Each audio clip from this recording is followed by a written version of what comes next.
Mate, I'm about to enter another of the exhibits here at Brookfield, the Fragile Desert. Just on the outside, there's an enclosure for the Amur leopard. You can see one, you won't be able to see it on this camera, but it's up at the top of the enclosure there, on top of the rockwork. And if I was to go to my right, that's actually the parade of big cats. But we're going to go a different route. I haven't been in this exhibit before, so I'm not sure what we're going to find, but I'm hoping you're going to enjoy some of these species. I think this could be the sort of main twilight section area. Let's see what we discover.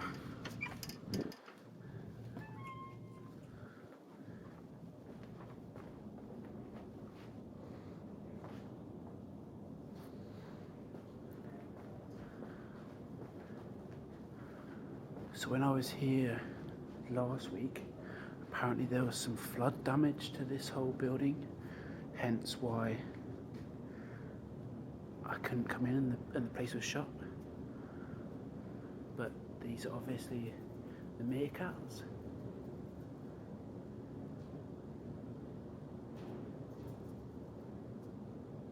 I'm not sure if this cover overhead is always here to give sort of a camp feel, or whether that's just temporary due to other issues.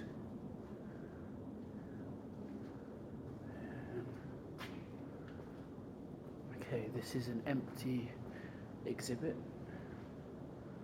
Looks like quite a nice exhibit. It might be probably do for temporary housing for Battier fox or fennec foxes or something like that. Oh, and this looks like the mole rat exhibit. No. What species? Oh, here we go. Damaraland mole rats. And the sign says they are not the same as naked mole rats because they are furry. So there we go. These are Damaraland mole rats.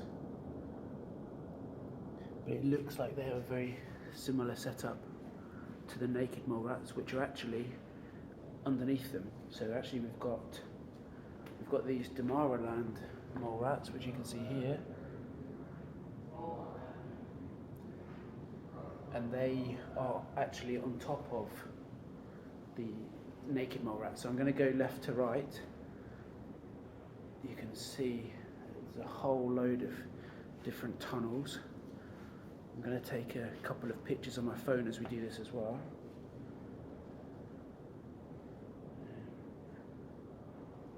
Right.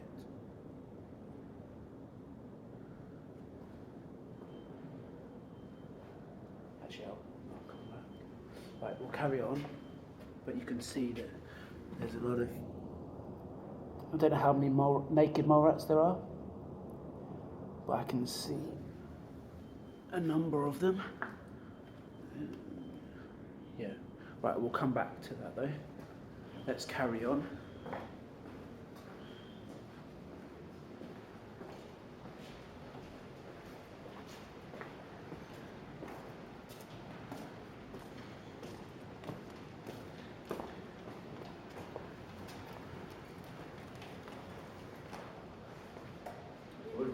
No, it looks like he's turned more into a ball than he was.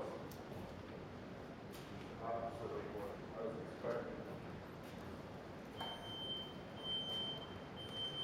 So you can see we've got rock hyrax in front of us, and it looks like there's a few infants there below. But this is a big exhibit. There's lots of rock crevices all around, and if I count, I can see 8 hyrax there. There's a lot of little hiding spaces at various different levels, and they can go right up to the ceiling in here. And then on the other side, I've spotted a caracal. I'm not sure, you may be able to see it in the distance there, just hiding on the rocks. It's not a particularly big enclosure. I don't know if it has outdoor access, but you can see actually there are a lot of different places for it to hide and climb.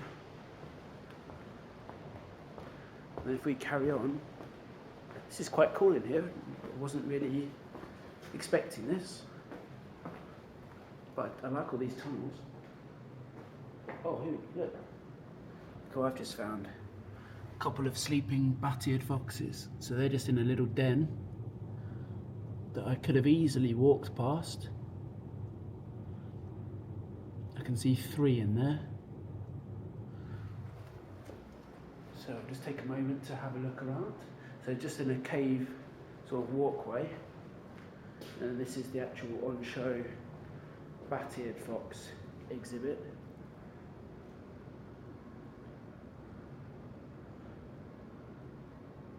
Which actually isn't very big. There's nothing special, I'm afraid. And then over here, we've got some bush babies. Oh, I can see one, but you might not be able to pick it up very well with this particular camera. So this is a reverse lighting enclosure. That's decent. It's a nice little bonus as you walk through here. And I think we're coming to the end of this particular exhibit. Oh, maybe not. Oh yeah. Here we've got the black-footed cats. So I can see one just asleep over there.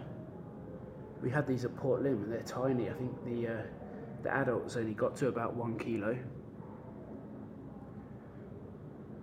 So it's not a big enclosure, but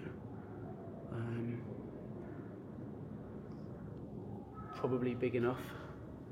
And then there's another exhibit here, and then right. Well, there you go. That's a much better look at a black-footed cat. Beautiful animals.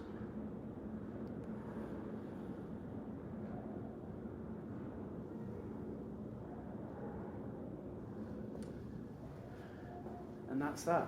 So I'm going to leave the video there, and I'll see you at the next exhibit.